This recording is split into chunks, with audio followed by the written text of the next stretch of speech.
प्यारे बच्चों, आर के झा रीजनिंग क्लासेस में आपका स्वागत है। आज का चैप्टर जो है वो है सीटिंग अरेंजमेंट, और ये चैप्टर आपके एग्जामिनेशन के लिए सबसे इम्पोर्टेंट है। इसमें सबसे पहले हमको ये समझना है कि सीटिंग अरेंजमेंट कहते किसको हैं। तो सीटिंग अरेंजमेंट का अर्थ होता है व्यवस्थीकरण, यानी बैठने की व्यवस्था। तो ऐसे प्रश्न में केवल बैठने की व्यवस्था नहीं होती है, इसमें खड़ा रहने की व्यवस्था से रिलेटेड क्वेश्चन पूछा जाता है। तो बैठना भी है और खड़ा भी रहना है, और ये हर एग्जामिनेशन के लिए आपका सबसे इम्पोर्टेंट चैप्टर है। कोई ऐसा एग्जामिनेशन नहीं है जिसमें आपको 1 से 2 प्रश्न नहीं पूछे जाएंगे। बैंकिंग का जब एग्जाम देंगे तो उसमें क्वेश्चंस की संख्या आपको ज़्यादा होती है, और एसएससी में आपको 1 से 2 क्वेश्चंस आपको इससे मिलेंगे, आपको इससे पूछा जाएगा। रेलवे के भी एग्जामिनेशन में क्वेश्चंस पूछे जाते हैं। तो हमको यह समझना है कि सीटिंग अरेंजमेंट का जो क्वेश्चंस होता है उसका कंसेप्ट क्या है और कैसे क्वेश्चंस को आसानी से सॉल्व करेंगे, इसी को समझने की जरूरत है। तो सबसे पहले प्यारे बच्चों हम लोग देखेंगे इसमें कि कंसेप्ट क्या है। तो सीटिंग अरेंजमेंट का अर्थ हो गया व्यवस्थीकरण। अब यहां पर आपको समझना यह है कि जैसे एक आपका यह सिंगल रो आपको दिया गया है, और ये सिंगल रो जो है आपका यही डिसाइड करता है कि कितने लोग इसमें बैठे हुए हैं और या कितने लोग खड़े हैं। इसमें जैसे दिया जाएगा कि 10% are sitting in a row facing the same direction, यानी एक ही दिशा की ओर मुंह करके बैठे हुए हैं। या देगा facing the north, facing the east, facing the west, facing the south. तो अब अगर डायरेक्शन को दिमाग में लेकर चलेंगे तो ये चैप्टर हमेशा आपको कंफ्यूज करेगा।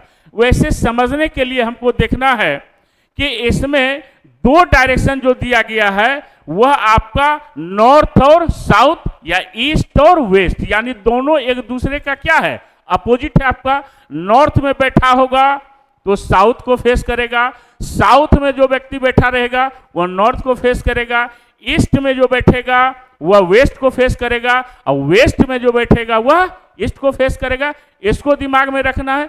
और हमने आपको पिछले क्लास में आप देखेंगे तो अल्फाबेट के आपको कंसेप्ट में हमने लेफ्ट और राइट का कंसेप्ट आपको बताया था। सेम कंसेप्ट आपका इस रो में है, सिंगल रो में आपका है। तो यहां पर अगर हम लोग लेफ्ट और राइट को लेके चलेंगे तो ये हमेशा ये इंड जो होगा वह आपका होगा बायां, और ये इंड जो होगा वह हो जाएगा दायां, यानी ये हो गया आपका लेफ्ट और ये आपका हो गया राइट। अब ये राइट और लेफ्ट का निर्धारण कैसे होगा ये समझना है। तो जब सिंगल रो होता है तो अल्फाबेट का जो ए होता है वह आपका बायां होता है, और अल्फाबेट का जेड जो होता है वह दायां होता है। बच्चे पढ़ाई कंफ्यूज कर जाते हैं कि अगर नॉर्थ में फेस कर रहा है तो हमेशा याद रखिए कि जो हमारा बायां दाएं होता है वही इंग्लिश अल्फाबेट का भी और सीटिंग अरेंजमेंट का जो आपका सिंगल रो का कंसेप्ट वो सेम है। जैसे कि अगर नॉर्थ को फेस करेगा, अब नॉर्थ में जैसे हम एक अगर इस लाइन से अगर लेंगे तो हमेशा यह जो होगा नॉर्थ हो जाएगा, यह जो होगा आपको साउथ हो जाएगा, यह जो आपका होगा ये वह आपका ईस्ट हो जाएगा, और इधर जो होगा वह वेस्ट हो जाएगा। ये तो आप डायरेक्शन को जानते हैं। अब जैसे नॉर्थ को फेस करना है तो नॉर्थ को फेस कर रहा है यानी साउथ में बैठेगा तो इधर होगा, तो मेरा क्या हो गया, इधर वाला हाथ जो है वह बायां है, तो यहां पर आपका क्या है, बायां है। इधर वाला हाथ जो है वह क्या है आपका दायां है, तो यह जेड हुआ। क्योंकि हम किधर देख रहे हैं, साउथ में बैठे हैं, तो किसको फेस कर रहे हैं, नॉर्थ को फेस कर रहे हैं। तो इसको इस तरह से समझना है। लेकिन जब क्वेश्चंस अगर हम सॉल्व करें हम सिंगल रो का, तो हमेशा याद रखिए ये कोई कंफ्यूजन में आने की जरूरत नहीं है।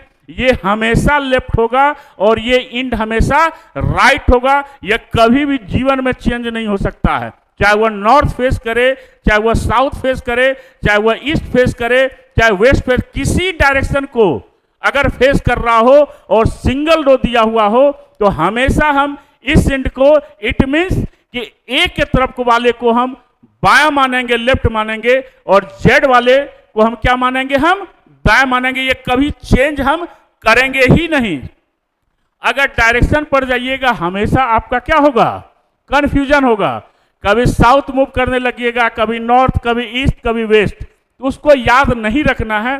सिंगल का जो कंसेप्ट होगा सिंगल रो का, वह आपका सबका एक ही होगा। आंसर में कोई भी अंतर आपका नहीं होगा। इसी बारीकी को समझना है कि कैसे क्वेश्चन को सॉल्व करेंगे। तो आपने समझा यह ए और ये जेड, लेफ्ट और राइट।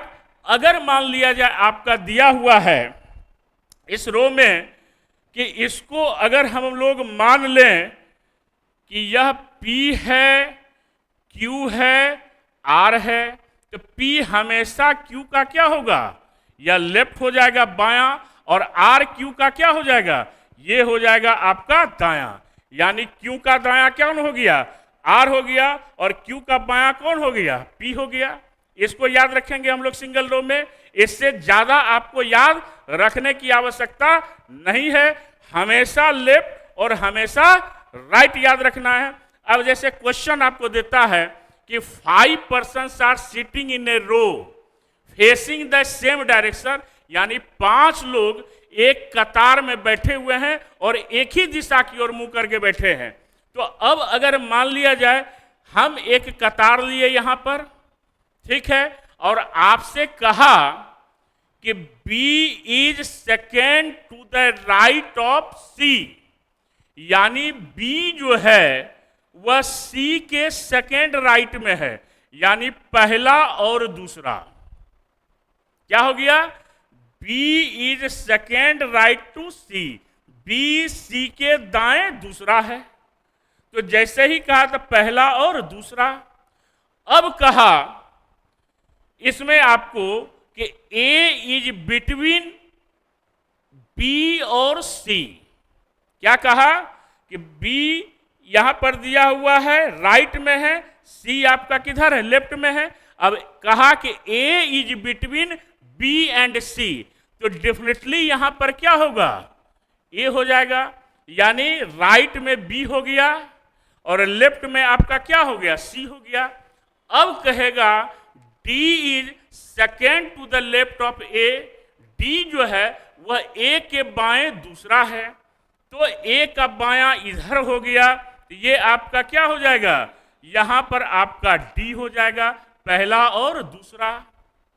फिर क्या कहा, E is third to the right of C, E जो है वह C के दाएं तीसरे स्थान पर है, तो C का दायां किधर हो गया, इधर हो गया, पहला दूसरा, और यहां पर क्या हो गया, तीसरा हो गया। यानी A जो है उसके सेकेंड राइट में हुआ और C के किधर हुआ, थर्ड राइट में हुआ। तो E is third to the right of C, first, second और थर्ड। तो इस प्रकार से सिंगल रो के अरेंजमेंट को हम लोग लेफ्ट राइट क्लियर करेंगे। अगर आपको लगा हुआ है टू द, यानी उस लेटर को, उस पर्सन को छोड़कर अगर फ्रॉम लगा हुआ है किसी पर्सन में, तो उसमें क्या करेंगे, वहां से स्टार्ट करेंगे हम लोग, जिस व्यक्ति में आपका फ्रॉम लगा हुआ है। लेकिन प्रायः क्वेश्चन जो आता है वो आपको टू लगाकर, यानी का लगाकर या के लगाकर ही प्रश्न को पूछा जाएगा। तो ये सिंगल रो का कंसेप्ट आपका है। अब इसी में आप देखेंगे अभी 2014 के बाद बैंकिंग में जो क्वेश्चन आपका पूछा गया है वह आपका एक ही रो में आपका दोनों है। यानी अगर यह नॉर्थ है आपका तो इसको कर दिया गया साउथ, ठीक है।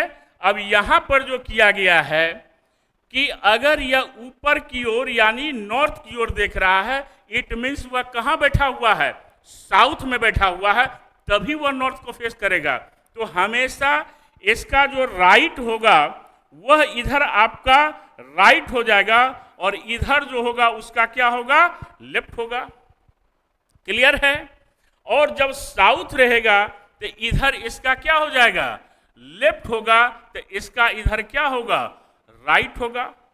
तो क्वेश्चन में कभी भी इंफॉर्मेशन में आपको यह नहीं देगा कौन किसके लेफ्ट में है, कौन किसके राइट में है, ये आपको क्वेश्चन से के इंफॉर्मेशन से आपको इन्फ्रेंसेस आपको निकालने हैं, तब क्वेश्चंस आपका सॉल्व होगा।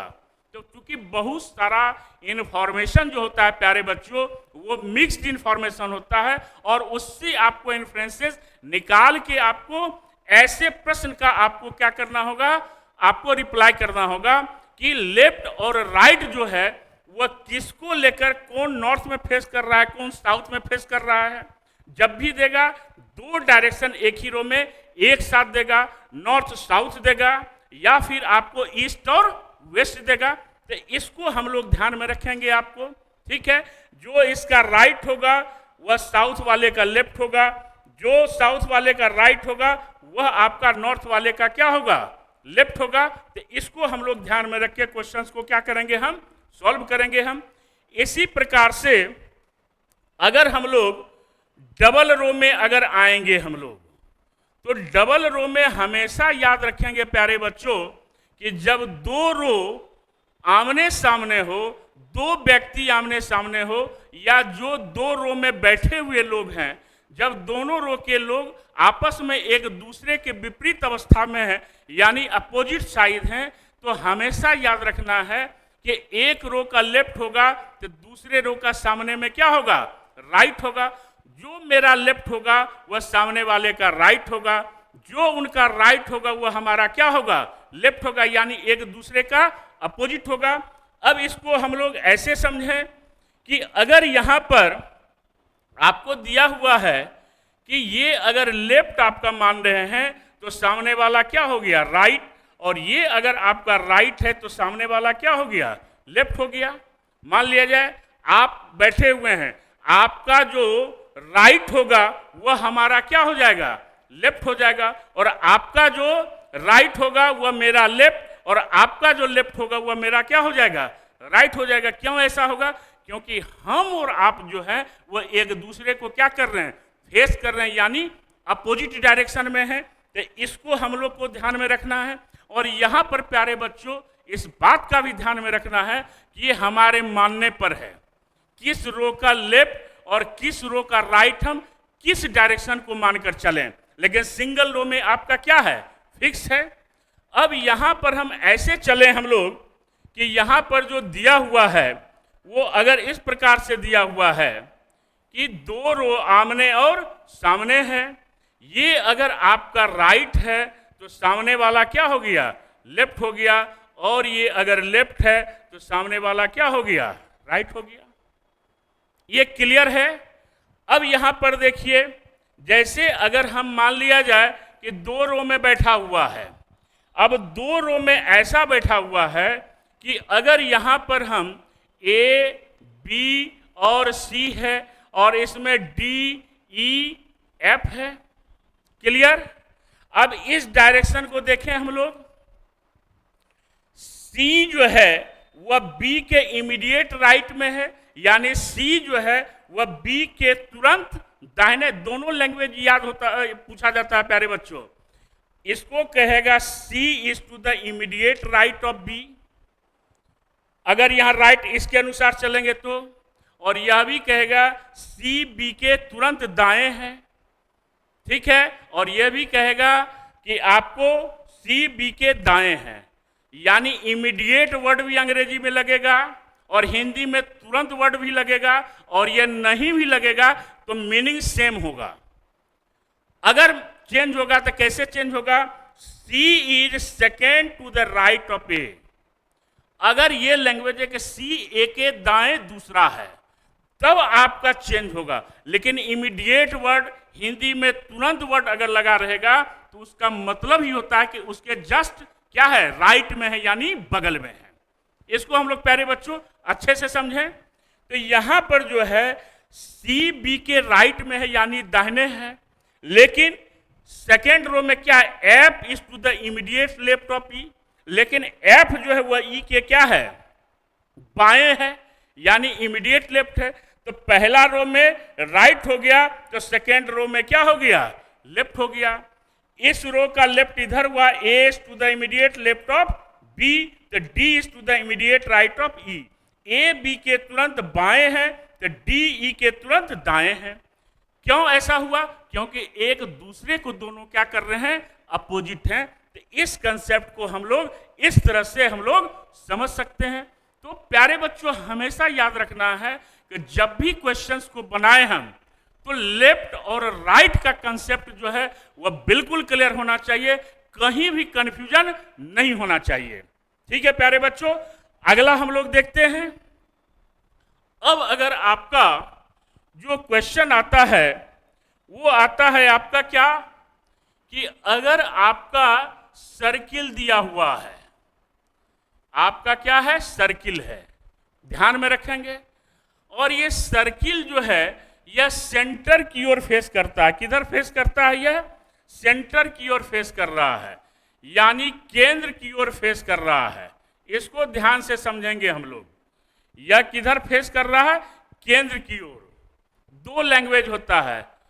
5 persons are sitting in a circular path facing the direction या फेसिंग ईच अदर, यानी जो 5 लोग एक घेरे में बैठे हुए हैं, या तो केंद्र की ओर मुंह करके बैठे हुए हैं या पांचों एक दूसरे के आमने सामने देख रहे हैं। ये दो लैंग्वेज यूज होता है इसमें।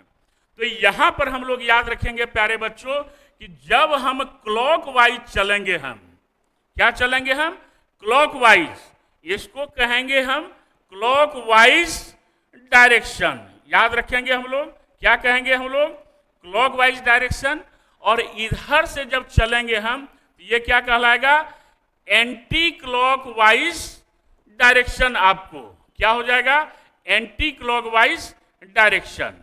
ठीक है, तब यहां पर जो हम लोग चलेंगे तो यहां याद रखेंगे कि इसको हिंदी में कहते हैं दक्षिणावर्त दिशा। क्या कहेंगे हम लोग? दक्षिणावर्त दिशा। क्लॉकवाइज को, एंटी क्लॉकवाइज को क्या कहेंगे हम लोग? वामावर्त दिशा। इसको याद रखेंगे, ये लैंग्वेज आपके प्रश्न में यूज होता है, क्लॉकवाइज और एंटी क्लॉकवाइज। अब हम लोग क्या याद रखेंगे? अब याद रखेंगे कि अगर यहां पर B है और यहां पर A है तो क्या हो गया कि B A के किधर है? ये बाएं हो जाएगा। ये हमेशा आपका क्या कहलाएगा? बाएं, यानी लेफ्ट। याद रखेंगे। और ये आपका क्या कहलाएगा? दाएं कहलाएगा, यानी क्या कहलाएगा? इसको कहेंगे राइट। ये याद रखेंगे कब? जब आपका सर्किल होगा, सेंटर को फेस करेगा, तो क्या याद रखेंगे हम? कि क्लॉकवाइज लेफ्ट और एंटी क्लॉकवाइज क्या होगा? राइट होगा। यानी B जो है वो A के तुरंत बाएं है, या B is to the immediate left of A, या B is left of A। ये दोनों लैंग्वेज यूज होगा। B A के तुरंत बाएं है या B A के बाएं है। क्लियर है प्यारे बच्चों? तो ये आपका लेफ्ट हो गया। और A के विषय में क्या कहेगा? A is to the immediate right of B। A जो है वह B का क्या है? ये राइट है, यानी दाहिने है, यानी A B के दाहिने है, या A is to the immediate right of B। Clear है? तो ये याद हम लोग रखेंगे। अगर C दिया हुआ है तो C is second to the left of A। C क्या है? A के बाएं दूसरा, पहला और दूसरा, या C A के बाएं दूसरा है, पहला दूसरा। क्लियर है? तो ये याद रखेंगे। A C के दाएं दूसरा है, पहला दूसरा, यानी A is second to the right of C। A C के दाएं दूसरा है। तो ऐसे अगर हम लोग याद रखेंगे इसको तो क्वेश्चन हमारा क्या हो जाएगा? आसान हो जाएगा समझना। क्लियर है प्यारे बच्चों? तो ये हो गया लेफ्ट राइट। कब? जब सेंटर की ओर फेस करता है तब। अब आपका आता है इसमें एक और भी आपका आएगा, जब आपका फेस क्या करेगा? यह भी आपका क्या है, एक आपका सर्किल है। और जब सर्किल आपका दिया हुआ है तो ये क्या हो जाएगा, जब बाहर की ओर फेस कर रहा हो, तो जब आपका बाहर की ओर फेस करेगा, यानी अभी तक अंदर की ओर फेस कर रहा था, अब किधर फेस कर रहा है, बाहर की ओर, तो लेफ्ट और राइट दोनों आपका क्या हो जाएगा, चेंज हो जाएगा। यानी ये जो आपका होगा यह कहलाएगा राइट, यानी आपका क्या हो गया, दाएं हो जाएगा। ये क्या हो गया, दाएं। और एंटी क्लॉकवाइज जो होगा यह होगा लेफ्ट होगा, यानी यह क्या हो जाएगा, बाएं हो जाएगा। क्यों हो जाएगा, क्योंकि सबका फेस जो है वह क्या है, बाहर की ओर है। सबका फेस किधर है, बाहर की ओर है। तो अगर यहां पर आपको दिया हुआ है, आपका क्या दिया हुआ है कि यहां पर आपका B है और यहां पर आपका A है, तो क्या हो गया, B is immediate right of A, या B is right of A, B A के दाएं है। क्यों ऐसा हुआ, वो इसलिए ऐसा हुआ क्योंकि A का फेस बाहर की ओर है, और जब बाहर की ओर फेस होगा उसके दाएं B होगा।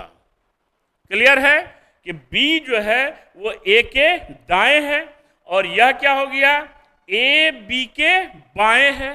क्यों, क्योंकि B का फेस बाहर की ओर है, तो आपका एंटी क्लॉकवाइज क्या हो जाएगा, लेफ्ट हो जाएगा वामावर्त दिशा में, यानी A जो है वह B के बाएं है।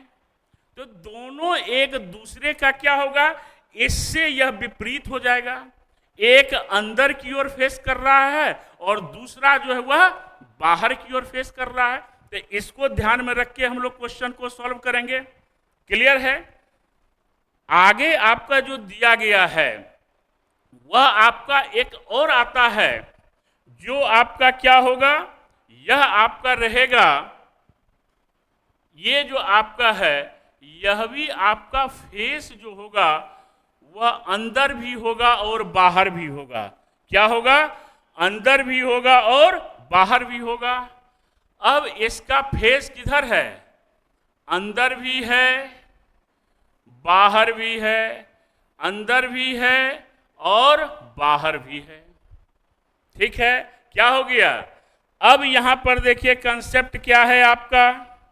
अब यहां पर जो कंसेप्ट दिया रहेगा वह कंसेप्ट क्या है कि यहां A है, यहां आपका B है। क्लियर। तो A जो है वह B का क्या हो गया, ये हमेशा B का राइट हो गया। क्यों हो गया B का राइट, दाएं क्यों हो गया, क्योंकि B का फेस जो है वह क्या है, बाहर की ओर है। तो जब बाहर की ओर होगा तो A हमेशा B का क्या होगा, दायां होगा।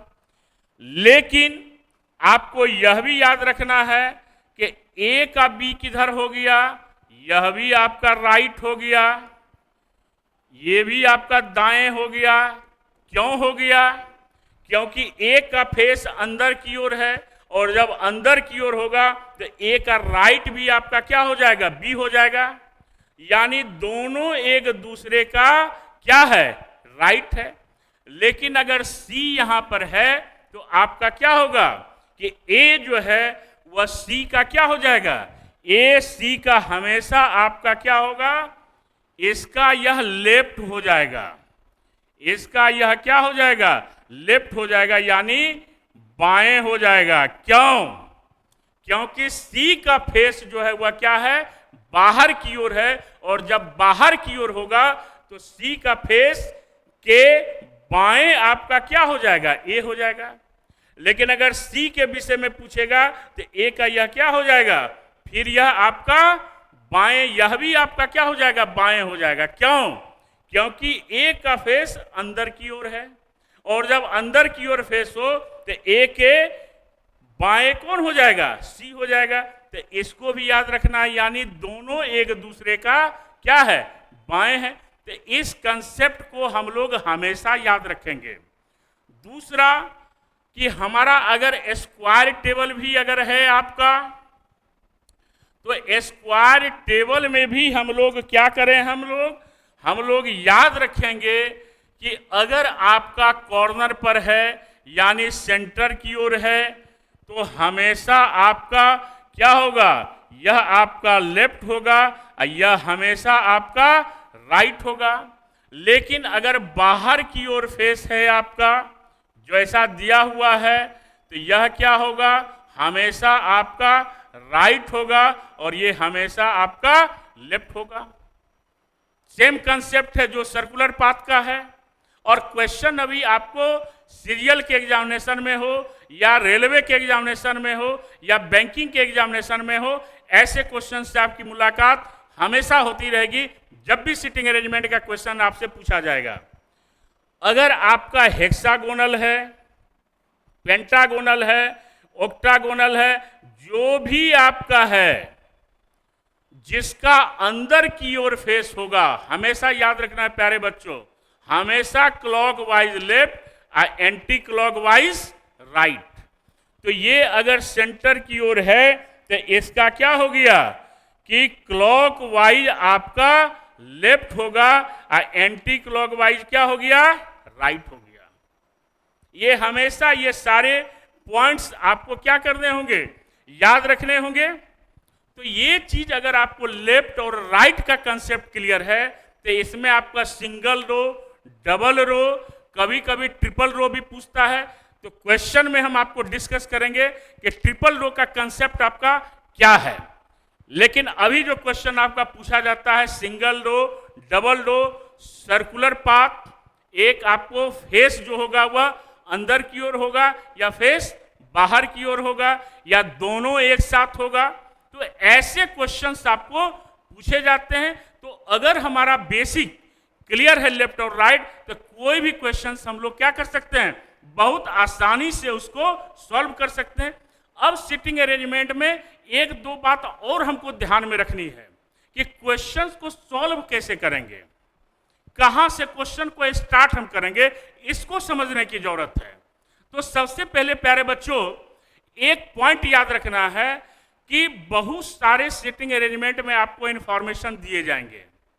तो सारे इंफॉर्मेशन को स्टार्टिंग से पढ़ना अगर स्टार्ट करेंगे और वहीं से अगर हम सॉल्व करना शुरू करेंगे, तो हो सकता है कि क्वेश्चंस को बनाने में समय भी लगे और क्वेश्चंस नहीं भी बन सकते हैं, इसकी संभावना व्यक्त की जा सकती है। तो हम लोग क्या करेंगे कि वहां पर एक बेसिक बात को ध्यान में रखेंगे कि क्वेश्चन का स्टार्टिंग वहां से करेंगे, इंफॉर्मेशन को वहां से पढ़ेंगे जहां इंफॉर्मेशन में कन्फर्म किया है स्टेटमेंट को।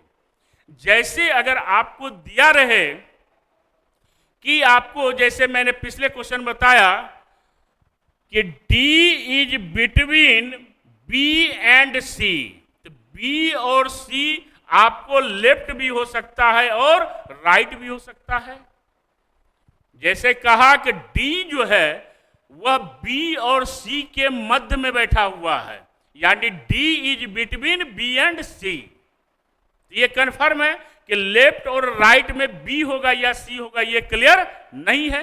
तो ऐसे स्टेटमेंट से क्वेश्चन की शुरुआत हम नहीं करेंगे, इसको ध्यान में रखें। कहां से शुरू करेंगे, अगर ऐसा दिया हुआ है कि B is to the immediate right of D, B is to the immediate right of D, या B इज इमीडिएट नहीं भी दे तो B is right to D, B D के दाएं हैं, तो डेफिनेटली आपको यह भी स्टेटमेंट तो है कि D B और C के मध्य में है, तो B कंफर्म कर दिया कि D के राइट में है, तो डेफिनेटली आपका क्या होगा, C जो होगा वह कहां होगा, D के लेफ्ट में होगा।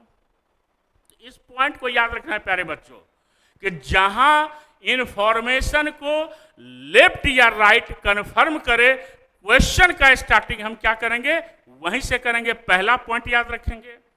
दूसरा पॉइंट याद रखेंगे कि अगर बहुत सारा इंफॉर्मेशन में लेफ्ट और राइट दिया हुआ है, तब कहां से स्टार्ट करेंगे, तो वहां से स्टार्ट करेंगे जिस स्टेटमेंट में मैक्सिमम इंफॉर्मेशन है और मैक्सिमम इंफॉर्मेशन के साथ लिंक्ड स्टेटमेंट है एक दूसरे का।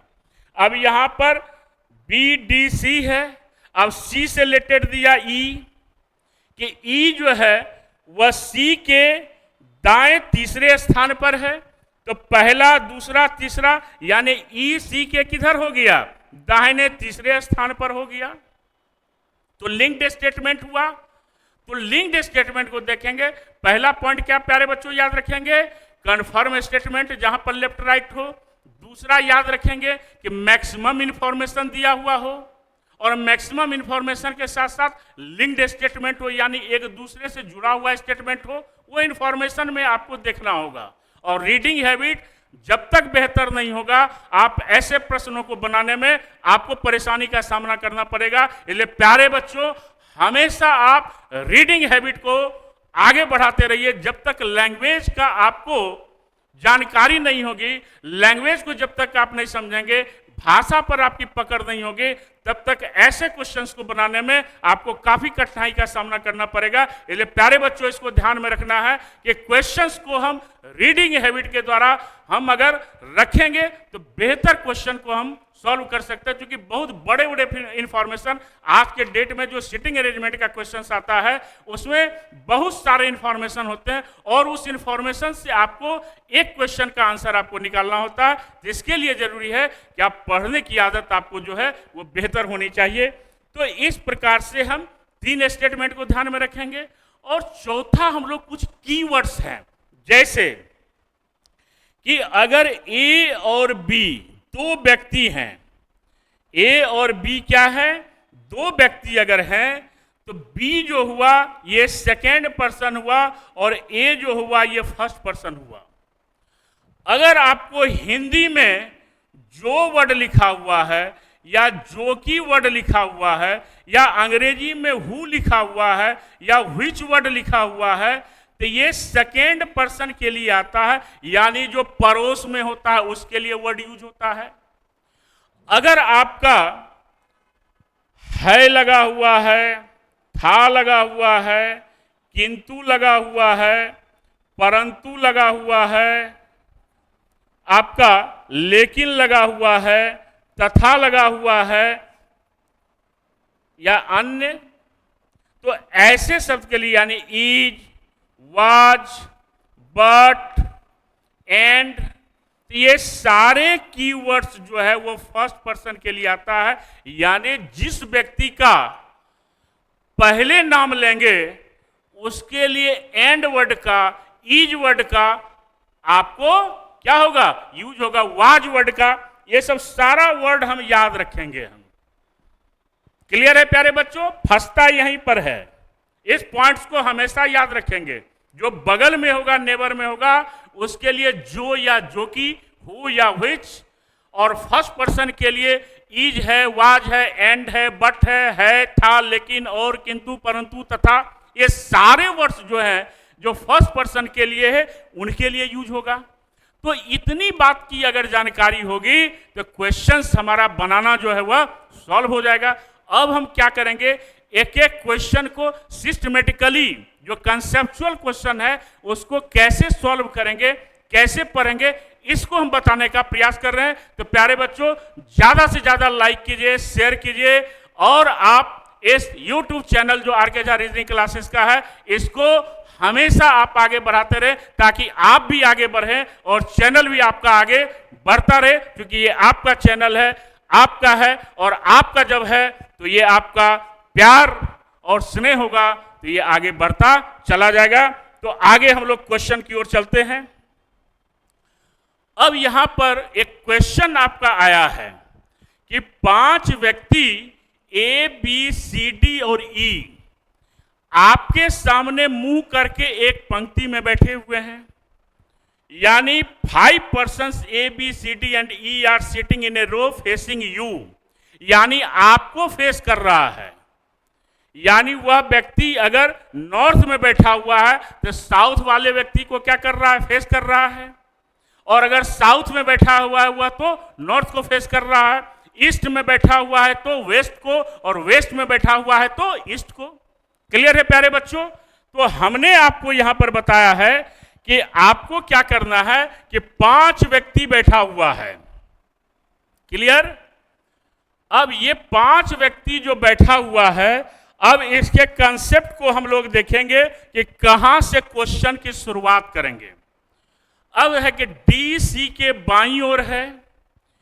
अब यहां पर भी आपका कन्फर्म स्टेटमेंट है। बी और ई के दाईं ओर है, ये भी कन्फर्म स्टेटमेंट है। ए सी के दाईं ओर है, बी डी के बाईं ओर है। ये सारा इंफॉर्मेशन कन्फर्म है। अब हमको वैसे इंफॉर्मेशन को लेना है जिसका लिंक्ड दूसरे स्टेटमेंट के साथ है। तो अगर हम यहां लेते हैं, क्या कहता है कि डी सी के बाईं ओर है, यानी डी जो है वह सी के किधर है, बाईं ओर है। क्लियर हो गया? डी कहां है, सी के बाईं ओर है। अब हम ढूंढेंगे कि कौन सा स्टेटमेंट है जो डी या सी से रिलेटेड है। तो अब आप देखिए यहां लिखा हुआ है ए सी के दाईं ओर है। अब यहां पर देखिए ए सी के दाईं ओर हो गया, लिंक्ड स्टेटमेंट मिल गया हमको। अब देखेंगे डी सी ए से कोई स्टेटमेंट और जुड़ा हुआ है कि नहीं है। तो फिर आपका है कि बी डी के बाईं ओर है। क्लियर है? तो बी डी का बायां इधर हो गया, बी डी के बाईं ओर है। अब फिर ढूंढेंगे हम कि बी से रिलेटेड और कौन सा स्टेटमेंट है। तो यहां पर दिया हुआ है बी ई के दाईं ओर है। बी कहां है, ई के दाईं ओर। तो बी यहां पर है, तो यहां पर कौन हो गया, ई हो गया, यानी बी ई के दाईं ओर है। और इस प्रकार से क्वेश्चन आपका क्या हो गया, सॉल्व हो गया। तो क्वेश्चन आपसे क्या पूछा, तो पंक्ति के बीच में कौन बैठा है। तो पंक्ति के बीच में आप किसको देखते हैं बैठा हुआ है, पंक्ति के बीच में आपका बैठा हुआ जो व्यक्ति है वह है आपका डी, यानी आंसर हमारा क्या हो गया, डी। कितना आसान है कि 5 persons A B C D and E are sitting in a row facing U such that D is on the left of C, यानी D जो है वह C के किधर है, लेफ्ट में है। D is on the left of C and अब D से रिलेटेड क्या है, B है। फिर क्या कर रहा है, B is क्या कह रहा है कि B जो है वह D के किधर है, लेफ्ट में है। यहां दिया हुआ B is on the right of E, और फिर बी जो है वह ई के किधर है, राइट में है। फिर क्या कहा, ए के विषय में क्या कहा, ए इज राइट ऑन सी, और ए सी के किधर है, राइट में है। तो इस प्रकार से लिंक्ड स्टेटमेंट एक दूसरे से दिया हुआ है। अगर ऐसे क्वेश्चंस को सॉल्व करेंगे तो हमारा क्वेश्चंस जो होगा वो आसानी से क्या हो जाएगा, सॉल्व हो जाएगा प्यारे बच्चों। तो इसको हम लोग को ध्यान में रख के क्वेश्चन को क्या करना है, सॉल्व करना है। पहले हमने किसको लिया, डी और सी को लिया। जब डी और सी हो गया तो फिर ए को लिया। जब ए भी हो गया, सी भी हो गया, डी भी हो गया, तब बी को लिया। और जब बी हो गया तब हम किसको लिए, ई को लिए। क्लियर है? तो इस तरह से क्वेश्चन को हम लोग सॉल्व करेंगे प्यारे बच्चों। अगला क्वेश्चन जो है ये कंडीशन बेस्ड है। क्या है कंडीशन बेस्ड, कि एक विद्यालय की बातचीत में 3 लड़कियां G1, G2, G3 और 3 लड़के B1, B2, B3 हैं। 6 लोग हो गए। अब करा शर्त यह है कि किन्हीं भी 2 लड़कियों को एक साथ बात नहीं करनी चाहिए। ये हमेशा याद रखेंगे प्यारे बच्चों। लड़कियां जब साथ में होंगी तो हमेशा एक दूसरे से क्या करती है, बात करती है। तो शर्त लगा दिया गया है कि आपको क्या करना है, बातचीत नहीं करना है। थोड़ा इसको फनी भी लेना है थोड़ा सा प्यारे बच्चों। अब कहता है कि यदि किसी व्यवस्था में B1 पहले बोलता है, फर्स्ट स्पीक ऑन B1, तो अब देखिए ऐसा क्वेश्चन को कैसे हम सॉल्व करेंगे हम। तो क्या कहा कि B1 जो है, चूंकि हमको G जो है वह एक साथ नहीं होना चाहिए, तो सिंपल है, इसको कुछ नहीं करना है। B1 हो गया, फिर क्या हो गया, फिर आपका G1 हो गया, फिर आपका क्या हो गया, B2 हो गया, फिर आपका क्या हो गया, G2 हो गया, फिर आपका क्या हुआ, B3 हो गया, फिर आपका क्या हुआ, G3 हो गया, B1, G1, B2, G2, B3, फिर G3 आपका। और इस प्रकार से ये क्या हो गया, आपका अरेंजमेंट हो गया। कोई भी दो लड़कियां एक साथ आपका है नहीं, ठीक है। पहले क्योंकि कंडीशन लगा हुआ है कि B1 पहले है, तो फिर उसके बाद हम G1 को ले लेंगे, फिर हम किसको, और ये कंसेक्यूटिव लेंगे हम, क्योंकि आपका कंसेक्यूटिव दिया हुआ है तो कंसेक्यूटिव ही लेंगे, है ना। अब ऐसा नहीं कि G3 को पहले बैठा दिए, G2 को बाद में बैठा दिए, है ना, ऐसा नहीं करेंगे, कंसेक्यूटिव लेंगे। तो B1, G1, B2, G2, B3, G3। अब कह रहा है तो B2 और G2 का स्थान क्या होगा, किसका पूछ रहा है कि B2 और G2 का स्थान, यानी इसका स्थान और इसका स्थान कौन सा होगा।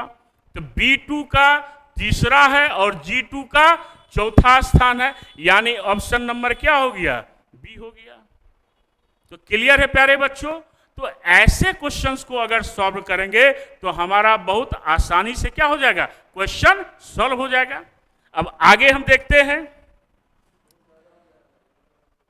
अब जो है एक लास्ट क्वेश्चन है हमारा, ये क्या है कि A, B, C, D, E, F, G और H एक पंक्ति में उत्तर दिशा की ओर मुंह करके बैठे हैं।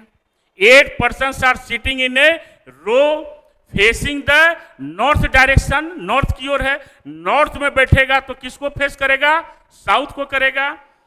फिर कहा बी जी का पड़ोसी नहीं है, निगेटिव इंफॉर्मेशन है। B is not neighbour of जी।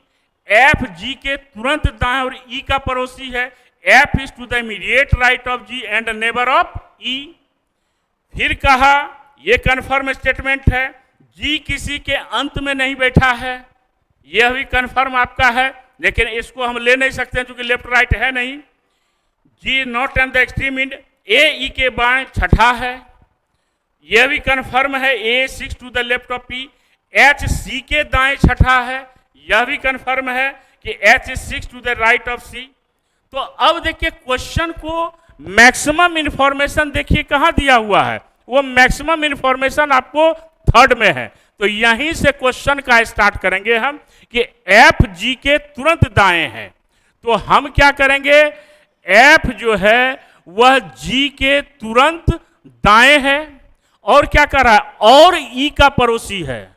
और वर्ड किसके लिए आया, एफ के लिए आया। क्यों, क्या कहा है, एफ जी के तुरंत दाएं है, और तो हमने क्या कहा था, और, लेकिन, था, परंतु, ये सब उसके लिए यूज होगा जिसका नाम हम सबसे पहले लेंगे। तो यहां कहा एफ जी का क्या है, तुरंत दाएं है, तो किसका नाम लिए पहले, एफ का लिए। तो इसलिए यहां और शब्द भी जो आया, एंड वर्ड भी जो होगा वह किसके लिए आएगा, एफ के लिए। तो यह किसका पड़ोसी हो गया, ई का पड़ोसी हो गया। क्लियर है। अब देखिए लिंक्ड स्टेटमेंट, ई से लिंक्ड कौन है, पांचवा स्टेटमेंट है।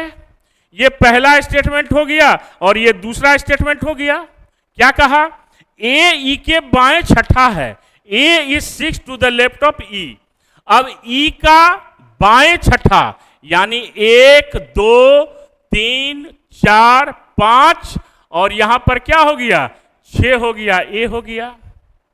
क्लियर हो गया कि ए जो है ई के बाएं क्या है, छठा है। 1 2 3 4 5 6 और टोटल कितने लोग हैं, 8 लोग हैं। तो 4 हो गया, 4 से 7 यानी 8वां व्यक्ति इधर होगा।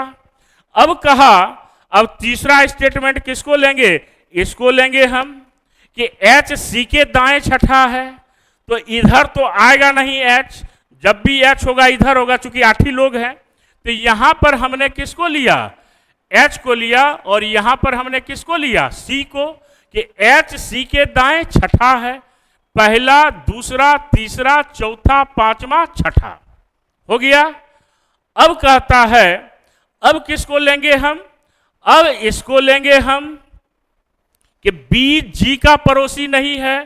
तो बी जी का पड़ोसी नहीं है तो कौन एक पड़ोसी बच गया, आपका डी बच गया, और जो बच गया वह कौन बच गया, बी बच गया। तो डेफिनेटली यहां पर कौन हो गया, बी हो गया। और इस प्रकार से ये अरेंजमेंट आपका कंप्लीट हो गया। तो कितना आसान है प्यारे बच्चों। लिंक्ड स्टेटमेंट को देखेंगे कि एफ जी के तुरंत दाएं है और ई का पड़ोसी है। पहला ए ई के बाएं छठा है, पहला दूसरा तीसरा चौथा पांचवा छठा ले लिए। एच सी के दाएं छठा है, सी यहां होगा 1 2 3 4 5 6 हो गया। बी जी का पड़ोसी नहीं है तो बच गया डी, और उसके बाद आपका क्या होगा बी, और इस प्रकार से क्वेश्चन आपका क्या हो गया कंप्लीट। तो प्यारे बच्चों इसको याद रखना है कि जो स्टेटमेंट कन्फर्म हो और लिंक्ड स्टेटमेंट हो, वहां से अगर क्वेश्चन को शुरुआत करेंगे हम तो क्वेश्चन हमारे लिए क्या हो जाएगा, बिल्कुल ही आपका आसान हो जाएगा। क्लियर है। तो अब क्वेश्चन हम लोग देखें क्या कह रहा है। निम्नलिखित में कौन एक दूसरे का पड़ोसी है। तो पड़ोसी जो है आपका वह कौन है, आपका पड़ोसी जो है वह आपका ए और सी, यानी सी और ए है, ये है, तो यही हमारा आंसर क्या हो गया, डी हो गया। क्लियर है। तो यहां से फिर आगे का क्वेश्चन हम देखते हैं। यहां से आगे का क्वेश्चन क्या है आपका, आगे से क्वेश्चन आपका क्या गया, अब है निम्नलिखित में से कौन जो है क्या है कि डी के, ठीक है, कि डी का पोजीशन क्या है। यहां पर क्या हो जाएगा, डी आ जाएगा आपका कि निम्नलिखित में कौन डी के स्थान को दर्शाता है। तो डी के स्थान को दर्शाने के लिए हमको क्वेश्चन में जाना होगा कि ए के दाएं तीसरा, पहला दूसरा तीसरा, third to the right of A. यहां पर है कि ए के दाएं तीसरा, third to the right of A. तो यहां पर आपका क्या हो जाएगा कि ए के दाएं तीसरा हो जाएगा आपका। फिर अगला क्वेश्चन आपका क्या है कि निम्नलिखित में कौन सत्य है। तो फिर से हम लोग क्या करते हैं कि वहां पर देखते हैं, जब हम देखेंगे इंफॉर्मेशन ए सी बी डी, ए सी बी डी, पहले क्या है, ए है, सी है, बी है, डी है, आपका यही है ना।